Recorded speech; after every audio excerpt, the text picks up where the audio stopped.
Всем доброго дня! Сегодня я покажу вам рецепт борща, который я готовлю у себя дома. Сразу предупреждаю, мой борщ не претендует на правильность. И если кому-то не нравится мой рецепт, он может мне объявить санкции, ну или послать. Это на ваше усмотрение. Обе функции рабочие. Значит, я для борща взял остроконечную капусту. Почему именно ее? Ну, потому что вилки сами по себе маленькие, а мне нужно буквально 500 грамм всего-навсего готового продукта. А белокочанная капуста в Германии, она немного крупновата и она просто дубовая. Вот ее нужно немного дольше варить. А эта капуста очень мягкая. Да, количество всех ингредиентов у меня под видео. То есть с моими рецептами довольно легко калькулировать, на какое количество человек вам нужно приготовить борщ. Картофель я уже порезал на кубики, свеклу и морковь порезал соломкой. Я вам не буду показывать, как я готовил бульон, потому что он у меня есть на канале. Ссылку я вам оставлю. Мясо отделил от кости. В общей сложности я взял для борща 1 килограмм 200 грамм мяса на кости. После приготовления мяса кости отделил и нарезал кубиками. Срезал все жилки и лишний жир. Кто захочет мясо, тот сам себе может его всегда добавить.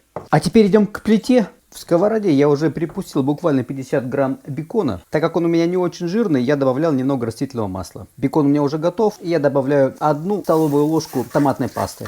И немного ее обжарю. Добавляю сюда 1 столовую ложку сахара, немного соли, буквально чуть-чуть, потому что суп я буду в конце еще раз досаливать. И отправляю свеклу и морковь. Кто обожает сельдерей, можете добавить корень сельдерея. Но так как сельдерей у меня был в бульоне, я ограничусь только свеклой и морковью.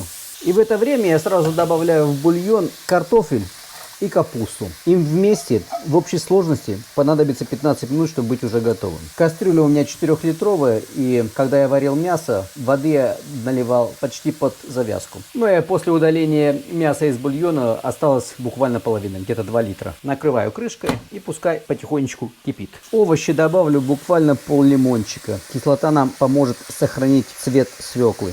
И если у вас нет лимона, вы можете заменить на уксусную кислоту 9 или 6%. Какая у вас есть дома? Что люблю еще я? Я люблю добавлять немного красного вина. Ну чуть-чуть, вот буквально миллилитров 60. Накрываю крышкой и довожу до готовности. Как только свекла станет мягкой, сковороду отставлю в сторону, крышку при этом не открываю. Как только капуста будет уже жевательная, скажем так, то добавлю зажарку в суп. Да, если кто заметил, я не добавил лук. Если кто-то хочет и любит лук, то добавляйте его вместе с свеклой и с морковью. Я имел в виду тот момент, когда вы обжарили бекон, добавляйте лук, томатную пасту, а затем свеклу и морковь. По истечению 15 минут капуста готова, картофель готов, и я отправляю зажарку непосредственно в суп. Возьму немного бульона. Вот теперь я вижу, сколько у меня супа, сколько у меня объема. И сейчас я могу добавить уже кипяченую воду.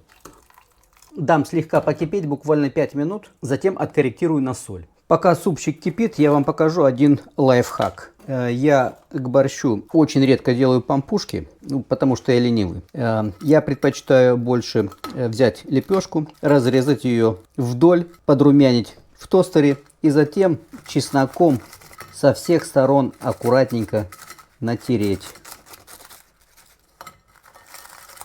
Вот и все. Буквально ползубчика чеснока мне понадобилось, чтобы придать моему хлебу аромат. Борщ сейчас я уже выправил на соль. Все нормально, больше добавлять ничего не нужно. Теперь конечная фаза. Добавляю укроп. Ну а если кому-то цвета не хватает, то тот всегда может воспользоваться добавлением свекольного сока. Вот я добавлю 250 грамм. Такой свекольный сок можно купить в магазине. Вот и все. Борщ у меня готов, и я перехожу на стол подачи. Кипятить его больше уже не нужно. Мясо я уже подготовил. Если кто-то хочет горячего мяса, то есть если ему будет недостаточно температуры борща, то он может коротенько задвинуть мясо в микроволновую печь. Или же добавить мясо уже непосредственно в суп. Это уже на ваше усмотрение. Но у меня сейчас время обеденное. И я приступаю к приему пищи. Что еще лично люблю я, так это тот хлеб, который я натер чесноком, набросать его в тарелочку, дать немного перца. И вуаля, мой обед готов. Давайте я вам коротенько покажу консистенцию супа, чтобы вы просто видели, что в супе всего хватает. Вот такой вот кастрюльки будет достаточно, чтобы накормить 8 человек. Очень надеюсь, что это видео было для вас полезным. Желаю вам всего самого доброго и до новых видео.